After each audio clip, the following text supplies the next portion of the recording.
మరోవైపు తెలంగాణలో ధాన్యం కొనుగోళ్ల కోసం అన్నదాతల ఆందోళనలు ఆగడం లేదు. చాలా జిల్లాల్లో ధాన్యం కొనుగోలు చేయాలంటూ రైతులు రోడ్డెక్కారు. రోజుల తరబడి ధాన్యం కొనుగోలు చేయకపోవడం వల్ల అకాల వర్షాలకు వడ్లు తడిసి ముద్దైపోతున్నాయని ఆవేదన వ్యక్తం చేస్తున్నారు.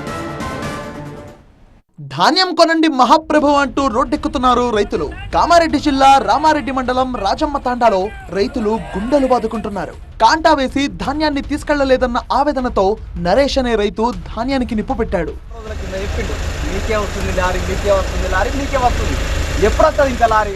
మెదక్ జిల్లా రామాయంపేట మండలం కోమటిపల్లిలో అన్నదాతలు ధర్నాకు దిగారు. వెంటనే కొనుగోళ్లు చేపట్టాలని వారు డిమాండ్ చేశారు. మంచిర్యాల జిల్లాలో రైతుల ఆక్రోశం కట్టలు తెంచుకుంది. కొనుగోళ్ల కోసం ఇంకెన్నాళ్లు ఎదురుచూపులు అంటూ ఆందోళనకు దిగారు రైతులు. వేమనపల్లి రహదారిని దిగ్బంధించారు.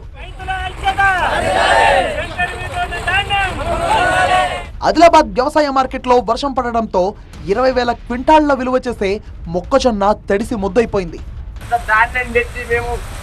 కుక్క కన్నా అసమానం అయిపోయింది మా పక్క కూడా. ఎట్లుండాలి ఇప్పుడు రైతులు ఎట్టుకుంటారు అక్కడ గజ గజ గజ గజానికి ఈ కష్టానికి బతకలేదు. కానీ అంటాడు తడిచినాయి నేను గోనాన్ని ఆడంటాడు. ఇక రాబట్టి వచ్చి పండబట్టినా ఎన్ని రోజులు వండాలి నేను.